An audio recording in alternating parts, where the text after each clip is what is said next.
fans, hello, and welcome back to the Duke Basketball Report podcast. This is episode number 169, and we are coming to you on Saturday, October 19th in the morning. Let the basketball preseason begin, guys.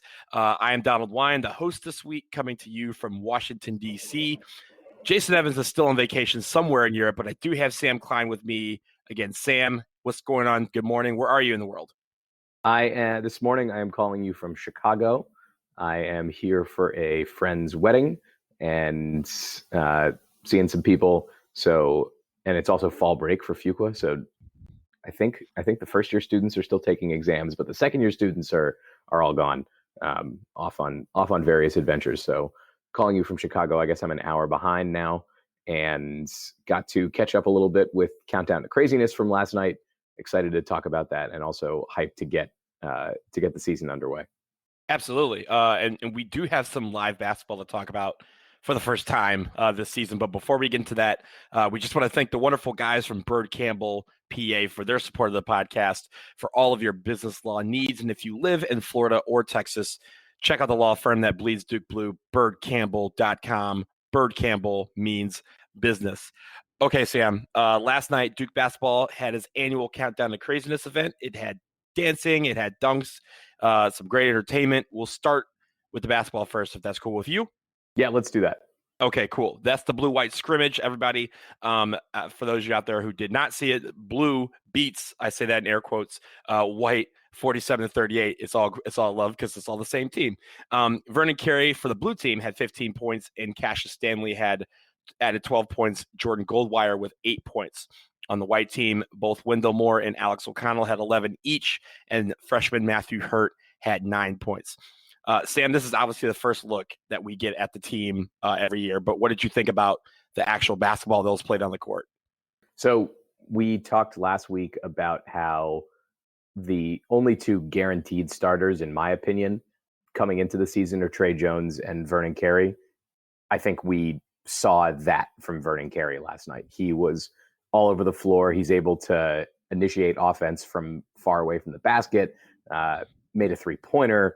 He's clearly sort of ready to make the transition to the college game, I think. And going up against a defender in Javin DeLaurier, who's not the biggest center that he's going to face, but is certainly savvy enough to stop good big men in certain ways. And Vernon Carey was still able to score in a variety of ways. The other half of that guaranteed part of the starting lineup, Tre Jones, didn't look as great last night. Seemed a little bit out of sorts. Perhaps he's still dealing with the effects of the injuries that kept him out this summer and is just still sort of playing catch up. I think that his going up against Jordan Goldwire, and Goldwire, for the most part, getting the best of him is not a great sign for Duke, but could be fine depending on sort of where those struggles are coming from Tre Jones. On the other hand, it might say something good about Jordan Goldwire, and that the progress that he made late last year is going to translate again this season, and that perhaps we'll see more of him than we're expecting. He's one of those players, I think, in the same sort of grouping as Alex O'Connell and Jack White, where they've shown flashes before. Now they're upperclassmen, and I think that we, in the era of the one and done, we tend to, I don't know if we write those guys off, but we sometimes forget about them when we're talking about sort of where all the talent's coming from on the team. And so I think it's a good sign that Jordan Goldwire seems like he's ready to play at a high level this season. Yeah, and I agree with you on the comparison in performance between Tre Jones and Jordan Goldwire. Going back to Vernon Carey for a minute, a lot of times on the broadcast last night, the commentators were talking about his motor, and it seemed like at times there were some plays that he, some people would say he took off. It's I don't think it's concerning at this point. It's the first game of the year, and not really a game. It's just a scrimmage, and it's really a fun way to see your team play. I mean, Javin DeLaurier took like 3 threes last night, so I don't think we're going to see that a lot this season. But I think the standard caveat that all of this is basically scrimmage. Yeah, right? it's for fun.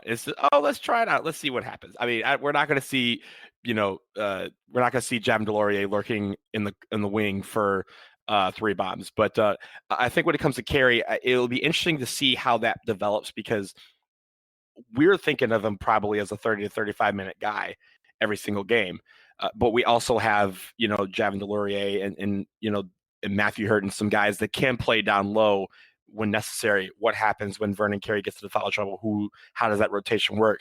But I feel like right now, Carey last night to me seemed like a guy who could play 25 minutes, at least from the conditioning standpoint. Now, it's obviously something that can improve over the next couple of weeks before the season starts. But I thought, other than that, he seemed super polished. It's his game inside the paint was really, really good, and I think that was. I think it's just the last couple of things to try and push him to say, hey, look, instead of thinking about 25 minutes and having Javin DeLaurier come in, push like you're going to be the guy that's playing every minute of this basketball game. And I think that is an easy transition for the coaches to do, and I think he's working towards that. But it's just obviously not there yet, in my opinion.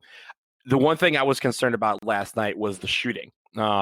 We talked last year about our shooting woes from behind the arc. They've moved the shooting, the 3-point arc out again to the international distance of 22 feet, 1 3/4 inches. And last night, combined, the team shot 4 for 25 from beyond the arc. So we talked about getting a few guys that can shoot. Matthew Hurt supposed to be able to shoot.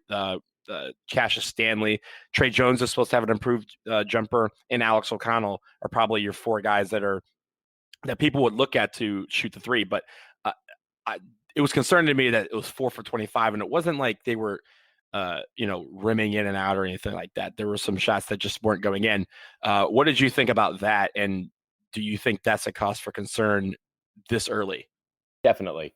I think not being able to see Trey Jones's improvement and not being able to see either side kind of adjust to the bad shooting, like figuring out how to create more space or get passes more in rhythm is an issue. Something that this team is obviously going to have to work on. Alex O'Connell seemed very confident in the preseason that his jump shot is ready for prime time this year, and didn't really show it yesterday. You mentioned Matthew Hurt. I was really impressed with him generally, with the way that he was able to move around on the floor and make shots inside the 3-point line. You can tell that there's a little bit of that he's been studying Dirk Nowitzki, and that's sort of the game that he wants. It's not a skill set that a lot of modern young players are trying to emulate, because it's not clear that it fits in the sort of analytics forward version of professional basketball. But if it works for him, then he should go for it. So, I will say if he can master Dirk Nowitzki's fall-away jumper, he's averaging 30 points a game this year. Sure. And he also seemed bigger than I anticipated. I feel like I was worried about spindly Matthew Hurt, and I think we got strong Matthew Hurt. So that hopefully should translate. We said last week that I want to know that he's able to, be the size of a college 4, and he seems like the size of a college floor on the floor with all the other guys on this team. So Hurt, I think, is the other one who looked really strong. Stanley, I feel like has so much room to be awesome, and we just didn't really see it last night. Well, I think with him, it was he's very smooth around the rim. Obviously, they talked a lot about his athleticism, the fact that he broke Zion Williamson's vertical record after 1 year, but really inside the paint when he was going towards the rim, it was kind of like it was a similar feeling to Zion, not like in the sense of you knew Zion was just going to like what backboard was he going to break, but it was more like when Cassius Stanley goes in the air, I found myself pausing because I'm like, oh, he has the athleticism to either throw it down, lay it in, do a reverse, literally stop in midair and kind of float it in. That kind of pause where you're just kind of like, what is he going to do with the ball?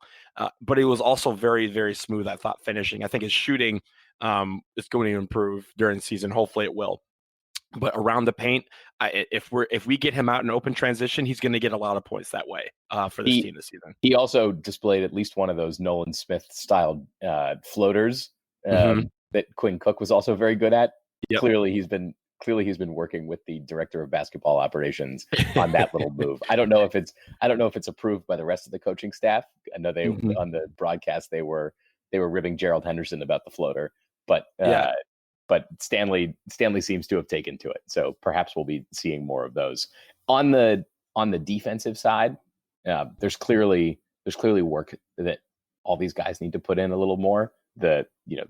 I'm not sure that the missed shots last night were the result of best defensive rotations, or if it's just them being used to being in Cameron with a full house and understanding how that all works. So I think perhaps we look ahead at the exhibition games, in which we start to issue the standard caveat of the exhibition games are played against Division II teams that are usually much smaller than the Blue Devils. So look for Vernon Carey and Javin DeLaurier and Jack White to score a bunch of points inside, because that's what they'll be able to do. Yeah, and I think really when we were talking about this, we discussed this game kind of in jest a little bit, because we're playing each other, and I think it's hard to dictate what we saw last night as indicative of how this season is going to go in any way. And I think it will be interesting to see how this translates to next weekend when we start our preseason slate of games. That is going to be the key when we start seeing, when the guys start playing someone other than themselves. And it's not a practice, it's not a scrimmage, it's a competition against another team who has been studying their moves, and they've been studying their moves, and they start getting into the flow of that preparation. So I think that's going to be when we can really start analyzing rotations and whether someone's game has come along and how it works for someone else, because these teams are split up pretty evenly. And even the final score was only indicative of the last 25 seconds of the game, when Blue just kept doing layups when White was pushing to tie the game. I will say that if there's one good indicator, if Justin Robinson has a fully cocked two-handed dunk in a game, that's a good game for Duke. Yeah, it's over. It will be. It's funny. We're gonna get into this a little bit, but they were releasing some of the videos about the preseason practices and the scrimmages and the planning of the intro videos and stuff. And one of the wallpapers that they had, I was like, oh man, it's so smooth. It's a silhouette of a Duke player gliding through the air to dunk on a backboard that's lit up. And I was like, oh man, that must be Cassius Stanley. And I zoom in on the picture, and it's Justin Robinson. And I was like, yep, it is now on it's my lock screen for my phone because it's so sweet. And people are just like, oh man, that must be like Zion or RJ or something. I was like, nope, it is Justin Robinson. So Fuqua graduate student Justin Robinson. Oh, there you go. Is he year one? He's got to get him indoctrinated. He's in the 1-year program that they have for students who are just out of undergrad. So gotcha. Okay. So yeah, we're classmates. Yeah. Okay, Sam. We have to talk about the intros. The intros, as we all know, is how the players walk out, how they're introduced to the fans. They also have the pregame hype video that they released and how they came out. And in all of this, the players like to inject some of their style and their personality into these. I have some comments, as you know, this is my area of expertise, but I want to know which one stood out to you. Was Javin DeLaurier's song choice, is that considered old school? For that would be considered old school. I would agree. How old is the song that he picked? Like 10 years old. It's at least 10 years old. Yeah. It is not indicative of him being in high school or college. Right. I liked. I noted that, and I was, because most of the, as we said last week, most of the music is stuff I don't know, and that reflected obviously a couple of the songs I was familiar with, but when Javin's song came on, I was like, that's a song I remember from college. Do these college students think that music is old school now? And if so, how old am I? That was really the concern. I will say that the dance moves overall, not impressed. Thought that thought that they really could have done more on the choreography and on the planning. And of course, the best moment was Trey Jones bringing his mother out, who's recently gone through cancer treatment, and that was incredible. I loved that. It sort of dwarfed Mike Buckmeyer's handwritten piece of paper, happy birthday note to his dad, which was cute. But Michael Savarino kind of shouting out his like pointing to his grandmother in the stands, which is to his whole family, who run the show around here. Yeah. So my big takeaway is I wish the dancing was better. Yeah. So I will start with just how they came out. I don't know if you've heard that song, Annie Up, but Annie Up is one of the greatest hype songs of all time. And so if that is going to be on the intro video, I swear to you, I don't know if you can take me to a game, because I might actually run out on the court, put on a jersey, and get ready to play, because that song brings that out of me. So I was so hyped hearing those guys run out onto the court to Annie Up, and even having it in the intro video a little bit. So that was cool. I agree with you. Trey Jones bringing out his mother was the highlight of the whole thing, and the song was perfect. Lean on Me. I mean that is a perfect song for what they as a family have been going through, and really just how the brotherhood kind of has embraced their battle and helped them out with it. So I really enjoyed that. I was surprised Justin Robinson came out to "Don't Stop Believing." That was pretty cool. Interesting pick. Yeah, it was an interesting pick, and also it was funny. I was like, Sam will definitely know that one. But yes, it was. Yes, I am familiar with that song. Yeah, I think a few people are. I have been to karaoke ever. Oh, ever? Yes. Or just any sporting event in the last however long that song has been around, 40 years? 30, 40 years, yeah. Yeah. I don't even know. Yeah. So do you I thought that was cool. Do you think Jason's listening to this being like, oh, these guys? Oh yeah, he's definitely gonna be listening to this somewhere on a yacht or something. Just absolutely, just like, this is the worst thing I've ever heard in my life, because this is the part that he really skips whenever he's here. So, and finally, I will say this is for you young cats out there. Wendell Moore from Charlotte, the hottest rapper out right now, is from Charlotte, and his name is DaBaby. So he came out to one of those songs, and so it was probably one where, Sam, you're probably like, I have no effing clue what this is. Right over my head. But as soon as the beat dropped, you could hear the camera crazes start going nuts, because that song is all over the radio in North Carolina. So I thought that was a pretty good shout out, especially to someone from the Charlotte area. So those are the ones I had for the intro video. I thought the intro video was pretty cool. Like I finally like seeing the finished product after seeing so many of the Instagram stories and videos about the making of it. But yeah, go ahead. I was going to say, I liked the video. How do you feel about the poster? So the poster, I was with my best friends last night, and I showed them the poster, and we were like, okay, this is kind of cool. And then we kind of were like, there's no rhythm to this. And then I realized, oh, there is. And how all the guys were based on their class years, except for two people. I think it was Wendell Moore and Jordan Goldwire were wearing the same thing. So it'll be interesting to see why those two are wearing the same thing. But everyone else was corresponding to their class year, which I thought was pretty cool. Was the background of the poster like they weren't actually sitting out on a bench taking this picture? It feels like the background was like sort of added later to it. I could be wrong about that. So I don't know if they were sitting on an actual bench. I don't know if they painted it. I don't know what happened. But the back of that, to me, looks like the corner of Craven Quad. Okay. I will do some investigating. Yes, I don't know if they superimposed it or if they actually did it in Craven, but that was when I first saw it. I was like, oh, that's exactly where I lived. Like the house next to where I lived would be where that bench was, quote unquote, placed. But the only question I have is whether that was an actual bench. Right. It was interesting. I liked all the contrast, but I at first, as you pointed out, it was a little confusing. I am sure that they will fly off the shelves as they do every year, because people love that stuff. Yep, absolutely. One more thing we have to discuss, and no, we talked about it last week. We have to discuss the reveal of the away uniforms. They finally came out after rumors, a lot of speculation, a lot of anticipation. One thing before we get into the how they looked on the court. One thing that I thought was incredible to note was that Duke said that this would be those two jerseys last night were two of the 6 new jerseys that they're going to be wearing this season. We all know in previous years they've kind of incorporated usually 1, maybe 2, and then had a plethora of other jerseys to choose from, including the hyper release from 2015, the blue and white faux backs that they've introduced in previous years as well. And I thought those were going to be kind of still in that rotation, but it looks like they're getting 6 brand new jerseys. But going back to the 2 that we saw on the court last night, I thought they looked fantastic. What did you think? Yeah, definitely.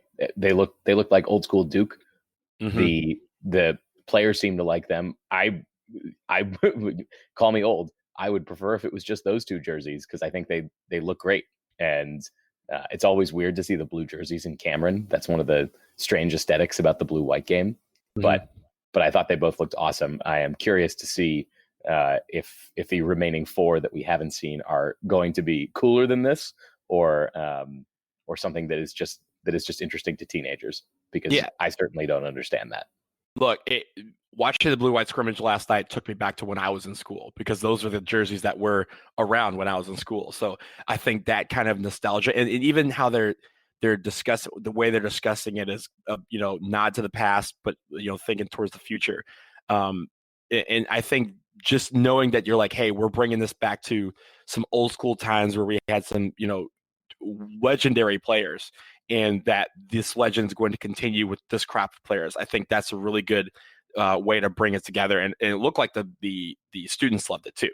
So they're already on sale in stores apparently. So I need you to investigate next time you find yourself by the Bryan Center. Let me know which jerseys I need to get. And the answer is probably both.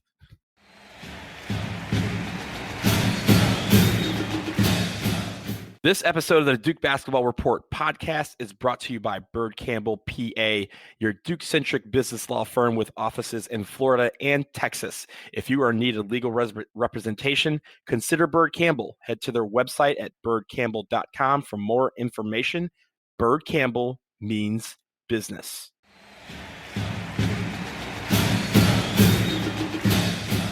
Okay, guys, a programming note. We're recording this a few hours before Duke football takes on UVA in Charlottesville, so we're obviously not going to talk football this week. We will wait until the next episode. By then, Jason should be back home from his travels, unless he somehow finds some European real estate and decides to just stay there.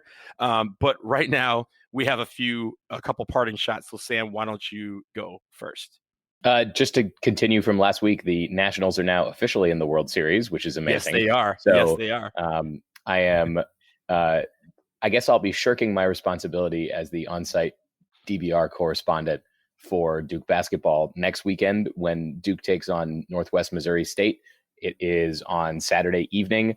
I will be in Washington for Game 4. So apologies to everyone for skipping the first real Duke basketball game of the season, but I have personal matters to attend to, so I'm hyped.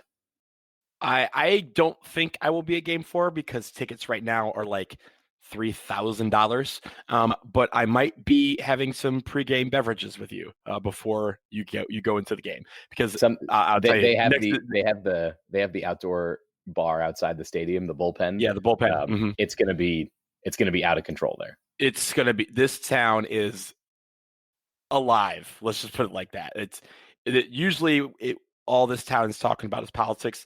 And for the last 3 weeks, it has been nothing but baseball, except for like 3 days when the Mystics were about to win and everyone was about them too. DC sports is alive, and it's fun to see as someone who, I didn't grow up a Nats fan. No one did.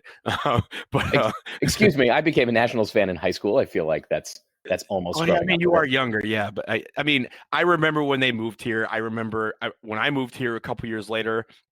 I remember going to RFK to watch games, and really it was just more like, hey, watch this baseball team. I'll watch a few games, but it was never like I was a diehard fan of the Nationals. But watching this team play has been nothing short of inspiring for anybody who lives here. You have Orioles fans going to Nats games, wearing Orioles jerseys and Nats hats, and that's like dogs and cats living together. So it's really, really fun to see. And Sam, I'll see you next weekend. because we have some baseball to watch. My parting shot is actually more of a serious one. It's about Zion Williamson. As most of you probably out there have heard by now, he suffered a knee injury in a preseason game against the San Antonio Spurs and will be out for the first 2 to 3 weeks of the season. They're not quite sure what it will be, but it's a bad break for a kid who has been just absolutely a monster during the preseason. He's averaged 23 points a game, which is the most any freshman has done in, I shouldn't say freshman, any rookie has done during the preseason in the NBA, and has just already been electrifying arenas wherever he goes with his play. So it's going to be sad to see him have to sit out for a few weeks to start the season, but the training staff of the New Orleans Pelicans, aka the Bayou Brotherhood, they are confident that he's going to make a full recovery and that we will see Zion back to 100 in a few weeks. So here's hoping that he gets well, because I know we're all really, really anxious to see him play some regular season games. The season's right around the corner for the NBA, but get well soon, and hopefully we will see you back on the court soon. And I think that's going to do it for episode 169 of the Duke Basketball Report podcast. Again, we should have all three of us back next episode, unless for some reason Jason decides that he's a European now. But until then, for Jason abroad and for Sam in Chicago this week, I'm Donald here in Washington, D.C., home of your National League champions, Washington Nationals. Thanks for listening, and Duke Band, take us home.